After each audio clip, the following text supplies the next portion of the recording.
विनंती करतो त्यांनी मार्गदर्शन करावं। या ठिकाणी CITU संलग्न बांधकाम कामगार, घर कामगार महिला या सगळ्यांचं मी CITU महाराष्ट्राच्या वतीने क्रांतिकारी अभिनंदन करते। या ठिकाणी आज आपल्याला खरं तर मी नेहमीच म्हणत असते की एकीकडे देशाचा स्वातंत्र्य अमृत महोत्सव मनवला जातो आणि दुसरीकडे मात्र आम्हाला आमच्या मूलभूत गरजासाठी जर असं रस्त्यावर येऊन मागावं लागत असेल तर हे अमृत महोत्सव कुणासाठी आहे आम्हाला प्रश्न पडतो। भगिनींनो आणि भावांनो, आता आपण काय मागतोय? आता आपल्या बांधकाम कामगार संघटनेचं मंडळ लागू झालेलं आहे, घर कामगार संघटनेचं मंडळ लागू झालेलं आहे। हे मंडळ असंच लागू झालं नाही, CITU गेल्या अनेक वर्षापासून सातत्यानं वेगवेगळ्या कामगारांसाठी लढा देते आणि सरकारला मग ते मंडळ लागू करण्यासाठी भाग पडलेला होता। कोल्हापूरची घटना मला आठवते। 2005 मध्ये आमचा एक काम करणारा भाऊ तिथं 6व्या मजल्यावरून पडला आणि त्याचा जीव गेला, परंतु त्याच्या कुटुंबाकडे कोणी बघायला तयार नव्हतं, म्हणून हा रक्ताने माखलेला लाल झेंडा त्या ठिकाणी रस्त्यावर उतरला आणि सरकारला सांगितलं करता पुरुष घरातून गेलेला आहे, मग ह्या कुटुंबाचं आता काय? त्यामुळे सातत्यानं महाराष्ट्रातल्या आणि देशभरातल्या सिटूने रस्त्यावर उतरून बांधकाम कामगारांसाठी मंडळ लागू करण्याचं काम त्या ठिकाणी केलेलं आहे।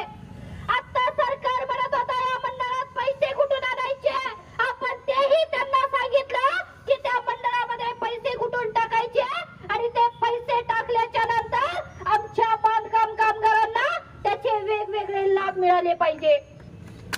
आता बांधकाम कामगारांना वेगवेगळे न्याय मिळतात, लाभ मिळतात, परंतु त्याच्या आधीची जी नोंदणी आहे ते नोंदणीच आमची होत नसेल तर आम्हाला ते लाभ कसे मिळणार, आमच्या पुढे प्रश्न पडलेला आहे। गेल्या अनेक वर्षापासून आम्ही नोंदणीसाठी झटतोय। नांदेड जिल्ह्यामध्ये 2000 पेक्षा अधिक बांधकाम कामगार आहेत, परंतु त्या ऑफिसला जर जाऊन बघितलं आपण तर तिथं 20-25 हजाराच्या वर नोंद झालेली आपल्याला सापडणार नाही। मग हे मंडळ आहे, हे सरकारने जे कामगारांसाठी सुरक्षा लागू केलेले आहे सामाजिक, ते कुठं जातात आम्हाला प्रश्न पडलेला आहे। एक साहेब येते त्यांची बदली होते, दुसरी मॅडम येते, परंतु काही बदल व्हायला तिथं तयार नाही। आता आपली मागणी काय आहे की ऑनलाईन तर आपण मागणी करतो, परंतु इथं आमचा बांधकाम कामगार गेल्यानंतर त्याची तिथं नोंदणी बिना शर्यत झाली पाहिजे ही आमची मागणी आहे।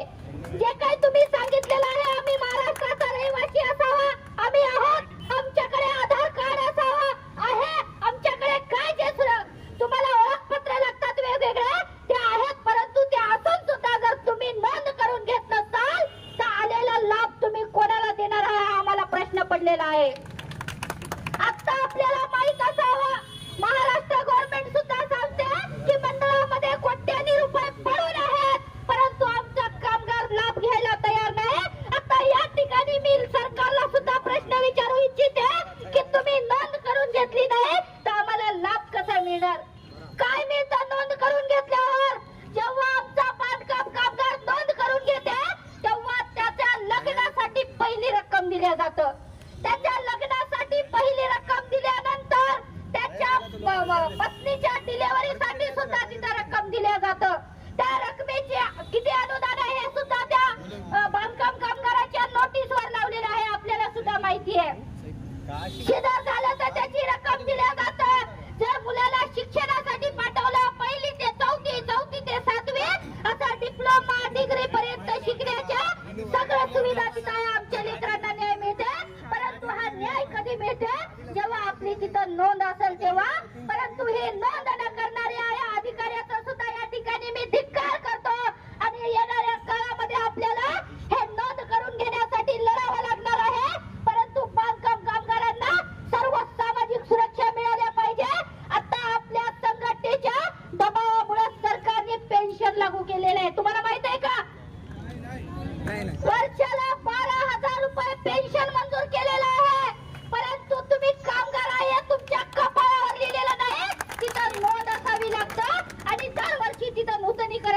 पाहिजे तुमचं. जर कामगार हे दलालांचं कामगार ऑफिस आहे, तिथं जर आपण बघितलं माझी कामगार भाऊ किंवा बहीण जर गेली तर तिथं थारा नसतो, परंतु पांढरे कपडे घालून फॉर्च्युनर गाडी मधून जर तिथं माणूस दलाल गेला तर त्याला खुर्ची देतात बसायला, ही परिस्थिती आहे. कर कामगारांच्या बाबतीत त्याच आहे.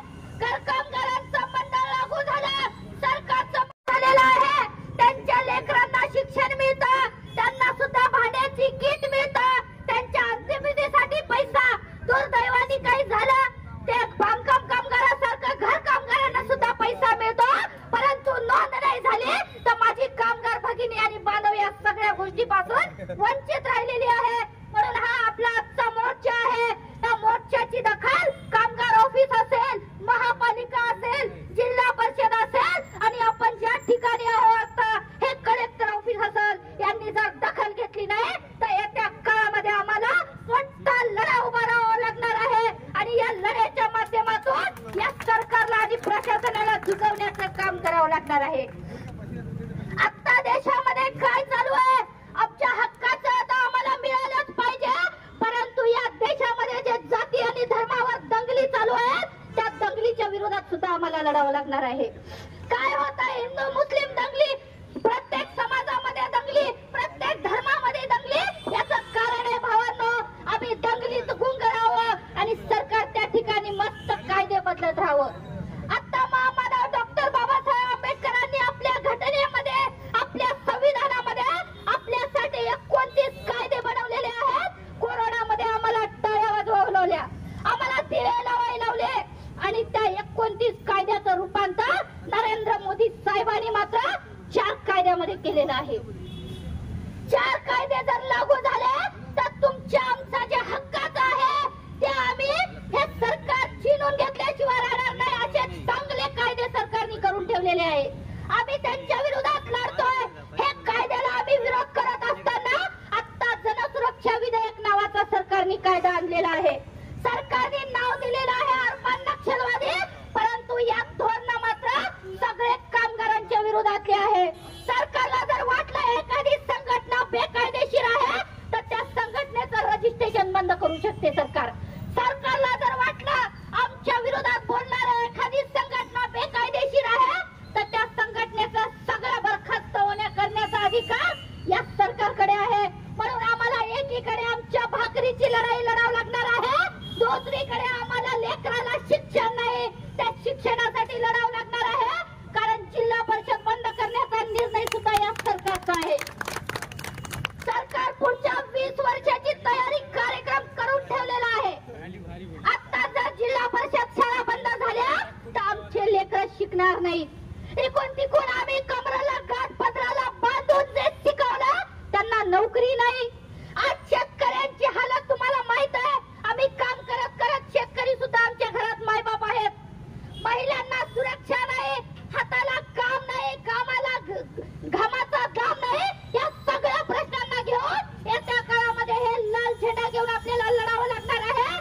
9 जुलै रोजी शेवटचं सांगते, 9 जुलै रोजी या सरकारच्या विरोधात देशव्यापी संप या देशातल्या कामगारांनी पुकारलेला आहे. त्या कामगार जे 9 तारखेचा देशव्यापी संप आहे तो नुसत्या कामगारांचा नसून त्याच्यामध्ये शेतकरी संघटनांनी पाठिंबा दिलेला आहे, त्याच्यामध्ये विद्यार्थ्यांनी पाठिंबा दिला, युवकांनी पाठिंबा दिला, महिलांनी पाठिंबा दिला, मजुरांनी पाठिंबा दिला आणि हे आता सगळे एक होऊन खांद्याला खांदा लावून 9 जुलैचा संप जो आहे तो आपल्याला यशस्वी करण्याचं आव्हान या ठिकाणी करतोय. आणि मी आपल्या सोबत आहे, CITU आपल्या सोबत आहे, एक ग्वाही देतो आणि थांबतो. धन्यवाद. इन्क्लाब जिंदाबाद.